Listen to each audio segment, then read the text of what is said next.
Jadi ada seorang wanita yang berpenampilan good looking, tapi satu negara bahkan juga netizen di TikTok menjadikan dia sebagai wanita yang paling dibenci. Begini ceritanya.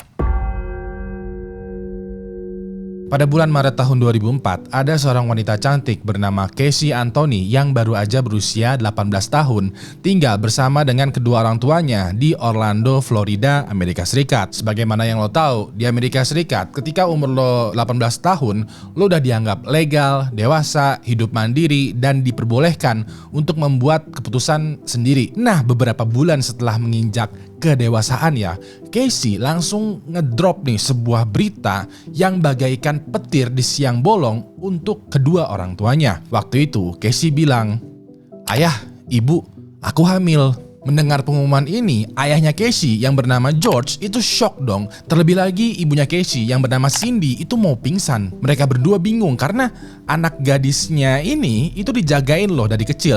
Masih serumah dan masih dalam pengawasan orang tua nih. Kok bisa-bisanya berbadan dua? Itu gimana ceritanya? Lebih parahnya lagi, pada saat ditanyain bapaknya tuh siapa, Casey menjawab, "Teing." Ternyata tanpa sepengetahuan orang tuanya, dikabarkannya semenjak Casey berumur legal, dia jadi suka mabok-mabokan, party di klub, main sana-sini sama cewek cowok, dan ujung-ujungnya hamil. Dikarenakan temen cowoknya Casey ada banyak, dia nggak tahu nih siapa ayah dari anak yang dia kandung. Ya udah deh, dikarenakan nasi udah terlanjur menjadi bubur, kasih aja lah suiran ayam dan kerupuk. Tadinya Casey ingin merelakan anaknya untuk diadopsi aja, soalnya dia kan juga bingung, masih terlalu muda, masih nganggur, masih pengen bebas, dan lain sebagainya. Tapi George dan Cindy berpikiran lebih bijak nih ya. Mereka kayak menerima kenyataan hidup dan memutuskan untuk membantu merawat membesarkan anaknya Casey nanti. Sampailah pada tanggal 9 Agustus tahun 2005, anaknya Casey lahir, seorang bayi perempuan cantik yang Casey beri nama Kaylee. Pas lagi merawat baby Kaylee, dari penampilannya ya, Casey terlihat seperti seorang ibu muda yang tangguh, seorang single mom yang siap menghadapi dunia. Tapi dari dalam hatinya, dia stres banget. Dia mengalami baby blues karena dia merasa belum pantas jadi ibu, gak tahan dengan tangisan bayi, dan lain sebagainya. Terlebih lagi, Casey selalu iri dengan teman-temannya yang tiap malam itu masih bisa nongkrong, party, mabok-mabokan, main sana-sini, pokoknya bebas lah. Sedangkan Casey tiap malam itu mesti begadang, ganti popok, nyusuin, mandiin, gendong anak, pokoknya stres lah. Dan dikarenakan hal itulah Casey mulai berulah. Waktu itu dia mulai sering bohong nih ke kedua orang tuanya untuk merasakan angin kebebasan. Casey kayak menitipkan bayinya dulu gitu ya ke George dan Cindy.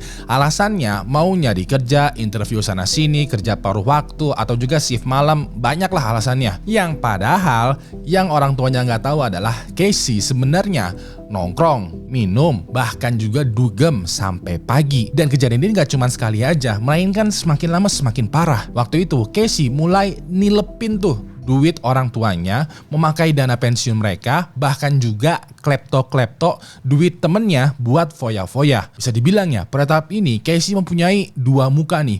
Muka pertama adalah seorang ibu muda yang tangguh, lalu muka kedua adalah remaja yang haus dengan udara kebebasan. Sampai pada tahun 2008, Casey bilang nih ke orang tuanya kalau dia mesti pergi keluar kota untuk bisnis trip selama beberapa hari. George dan Cindy mulai ngeh nih, kayak roman-romannya nih ya, lo bakalan nitipin anak lo lagi-lagi nih ya ke kita supaya lo bisa kerja. Walaupun begitu, Casey malah bilang kalau dia udah menitipkan anaknya, baby Kaylee, ke seorang neni, seorang pengasuh yang bernama Zenaida Fernandez. Jadinya George dan Cindy nggak perlu ngasuh baby Kaylee, aman kok, semuanya sudah terkendali. Casey cuman mau pamitan doang. Ya udah deh, dengan menggunakan mobilnya George ya, Casey pergi tuh untuk perjalanan bisnisnya. Tapi anehnya, perjalanan bisnis ini bukanlah sehari atau 2 hari, melainkan berhari-hari. Dan selama berhari-hari ini, dia nggak bisa dihubungin, nomornya nggak aktif, chattingan nggak dibales, pokoknya Casey menghilang tanpa jejak dan juga tanpa kabar. Selama itu juga orang tuanya Casey jadi khawatir dong, karena selain Casey nggak ada kabar, baby Kelly juga nggak tahu kabarnya gimana. Seperti yang tadi diceritakan, Casey bilangnya kan kalau baby Kelly diasuh sama Zenaida Fernandez, seorang pengasuh. Tapi masa iya dititipin ke pengasuh bayi nih sampai berhari-hari? Kan nggak mungkin. George dan Cindy langsung tuh melaporkan ke polisi bahwa Casey dan baby Kelly menghilang nih tanpa kabar. Dan dikarenakan nggak banyak hal yang bisa mereka lakukan, mereka jadinya menunggu aja. Sampailah sekitaran 31 hari setelah Casey pergi untuk perjalanan bisnisnya, kedua orang tuanya Casey mendapati info bahwa mobilnya George lagi disita sama polisi. Dikabarkan ya, polisi menyita mobilnya ini karena mobilnya itu ditemuin ditinggal pergi begitu aja di parkiran di sebuah apartemen. Kedua orang tuanya Casey samperin tuh kantor polisi untuk ikutan memeriksa mobilnya George. Pada momen ini mereka menemukan beberapa keanehan, yaitu mobilnya itu penuh baret, kotor, bannya juga rada-rada botak kayak habis dipakai ngedrift. Pokoknya kondisinya bener-bener usang banget. Dan yang paling aneh lagi adalah pada saat mereka membuka bagasi mobil, muncul nih bau sangit atau bau bangke yang bener-bener menusuk. Tapi pada saat diperiksa lebih detail lagi, di dalam mobilnya itu sama sekali nggak ditemukan adanya bangkai ataupun jenazah. Kedua orang tuanya Casey dan juga polisi jadinya semakin bingung karena ini ada indikasi hal buruk telah terjadi nih, tapi nggak ada jejak, bukti ataupun petunjuknya. Ini aneh banget nih. Tiba-tiba aja 2 hari kemudian Casey muncul pulang ke rumahnya. Kondisinya Casey waktu itu berantakan, wajahnya pucat, bau alkohol, bau badan, pokoknya bener-bener kucel banget lah. George dan Cindy langsung tuh menghujani Casey dengan berbagai macam pertanyaan kayak, lo dari mana aja, kok nggak bisa dihubungin, terus juga anak lo kemana, lu aneh lu. Waktu itu dengan setengah sadar Casey menjawab, tenang aja, dia lagi diasuh sama Zenaida. Walaupun begitu, kedua orang tuanya Casey nggak bisa tenang nih. Mereka butuh melihat langsung kalau baby Kelly, cucu mereka itu beneran baik-baik aja. Dan dikarenakan udah nggak sabaran, George dan Cindy langsung meminta bantuan polisi untuk menggali informasi dari Casey perihal baby Kelly. Dan sama seperti tadi, Casey bilang ke polisi kalau baby Kelly itu lagi diasuh tuh sama Zenaida. Nih alamatnya, cek aja sendirilah. Tapi pas polisi cek alamatnya Zenaida, ternyata alamatnya tersebut tertuju ke sebuah komplek apartemen yang sejak 5 bulan lalu udah terbengkalai. Dikarenakan kecurigaan kepada Casey semakin menjadi-jadi, polisi akhirnya mengamankan dia. Pada tahap ini ya, berita mengenai Casey dan juga baby Kelly mulai viral di mana-mana. Publik waktu itu ada yang menduga kalau baby Kelly diculik sama pengasuhnya, sama Zenaida. Tapi di sisi lain banyak juga publik yang menduga kalau dalang dari hilangnya baby Kelly adalah Casey, ibunya sendiri. Terlebih lagi, Casey terlihat tidak khawatir ketika bayinya menghilang. Kayak ya kan udah dititipin ke pengasuh, terus gimana? Pengasuhnya nggak ada. Oh ya udah, bayiku menghilang. Ya mau gimana lagi? Bahkan ya pada saat warga Orlando berkumpul dan bersatu untuk membantu mencari baby Kelly, Casey masih sempat-sempatnya kelihatan santai. Waktu itu dia malah ngopi, dugem, belanja pakai kartu kredit, kleptoin temennya, bahkan bikin tato baru yang bertuliskan Bella Vita, hidup yang indah. Cuy, anak lo hilang nih ya. Keindahan apa yang lo lihat dari kehilangan anak? Walaupun begitu, walaupun warga dan keluarga menduga kalau dalangnya adalah Casey,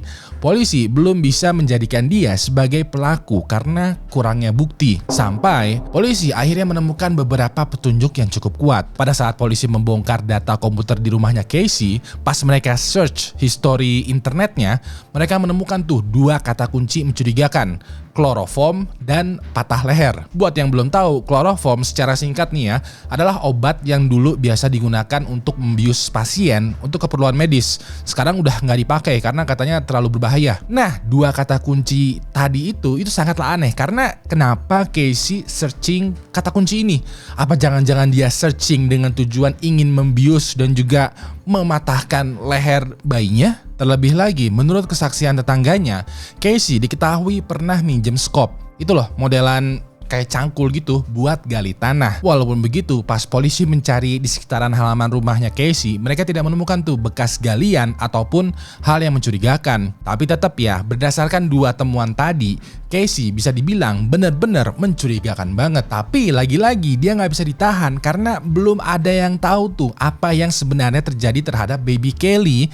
Dan gak ada juga tuh bukti langsung yang bilang kalau dalangnya adalah Casey. Mengetahui hal ini, warga Orlando jadi kesel dong. Karena pertama, baby Kelly itu hilang dan Casey ibunya itu kelihatan tidak peduli. Kedua, warga capek-capek nih nyari anaknya Casey, tapi Casey-nya sendiri malah seneng-seneng. Dan ketiga, udah ada beberapa petunjuk yang mengindikasi kalau Casey adalah dalangnya, tapi dia masih belum juga ditahan. Lalu, pada tanggal 11 Agustus tahun 2008, ada seorang pria menelpon polisi karena ingin melaporkan temuan yang terlihat mencurigakan di area hutan di dekat rumahnya Casey. Waktu itu, pria ini bilang kalau dia menemukan tas sampah plastik di semak-semak yang lagi dikerubungin sama banyak lalat. Pas polisi periksa ya, mereka menemukan tuh tengkorak kecil dengan sisa rambut, lakban yang masih nempel di kepala, dan juga tulang-tulang kecil lainnya. Tes DNA mengkonfirmasi kalau temuan jenazahnya ini adalah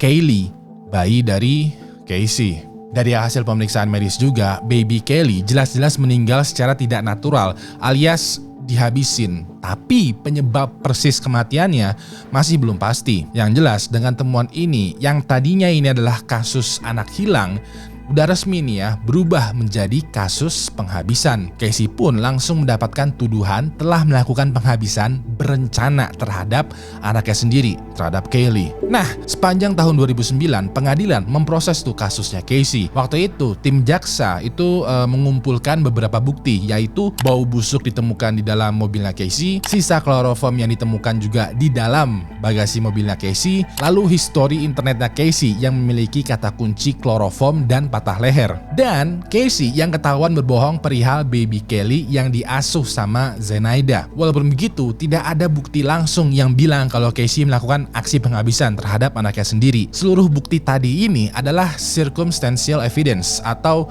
bukti yang mengarah, bukan bukti yang menegaskan. Sepanjang tahun 2010, kasusnya Casey semakin besar lagi nih karena mulai tercium oleh media mainstream. Banyak TV nasional, talk show, tabloid, media cetak mengulas kasusnya Casey setiap hari. Pas ini, publik udah membuat kesimpulan sendiri kalau Casey bersalah alias pelakunya, yang padahal sidang resminya belum dimulai. Walaupun begitu, muncul lagi nih info yang menjadi bom besar di kasusnya Casey. Jadi pengacaranya Casey yang bernama Jose Baez berteori tentang apa yang sebenarnya terjadi. Menurutnya, baby Kelly secara tidak sengaja tenggelam di kolam renang di rumah orang tuanya dan berujung meninggal dunia. Ayahnya Casey, George, itu panik dan berusaha tuh menutupin kematian baby Kelly dengan cara membuat seluruh skenario yang menjadikan Casey sebagai kambing hitam. Dan seluruh perilaku anehnya Casey yang dugem, nongkrong, mabok, buat tato, lain sebagainya, itu semua adalah akibat trauma masa kecil karena pernah dilecehkan sama George, ayahnya Casey. Bisa dibilang ya, pengacaranya Casey kayak ngebuat narasi kalau kematian baby Kelly adalah kecelakaan dan sumber masalahnya adalah George, ayahnya Casey. Mendengar statement ini, semua orang yang ada di ruang sidang itu menjadi terdiam karena mereka kayak menemukan kasus di balik kasus lagi nih. Jadi kayak, wow, dalam juga nih kasusnya. Alhasil kasusnya Casey direview ulang sampai pada tanggal 24 Mei tahun 2011 puncak dari persidangan resmi Casey dimulai. Waktu itu sidangnya disiarkan langsung dan juga dilihat oleh jutaan penonton yang jumlahnya itu melebihi siaran langsung pertandingan olahraga. Nah, kalau gua boleh sederhanakan ya, pada saat persidangan jaksa itu menuntut Casey dengan sengaja ngebius baby Kelly, anaknya, menutup mulutnya dengan lakban, lalu menyimpan jenazahnya di bagasi mobil sebelum membuang jenazahnya ke hutan. Di lain pihak, pengacaranya Casey itu ngebalas kalau apa yang sebenarnya terjadi itu bukanlah penghabisan, melainkan hanya kecelakaan tragis yang ditutupin karena masa lalu. Pas ini sidang berlangsung panas nih, saksi berganti, bukti forensik diteliti, pokoknya semuanya dibahas lagi. Walaupun begitu, nggak ada satupun bukti yang membuktikan secara langsung kalau Casey telah menghabisi anaknya. Pada akhirnya, juri pengadilan memutuskan Casey tidak bersalah atas kematian Baby Kelly. Dia hanya dinyatakan bersalah atas tuduhan berbohong kepada polisi dengan hukuman 1 tahun penjara dan denda senilai $1.000 atau senilai sekitaran 16 juta rupiah. Mendengar hal ini, publik marah dong karena walaupun tidak ada bukti yang tegas, semua buktinya kan mengarah kalau Casey adalah pelakunya.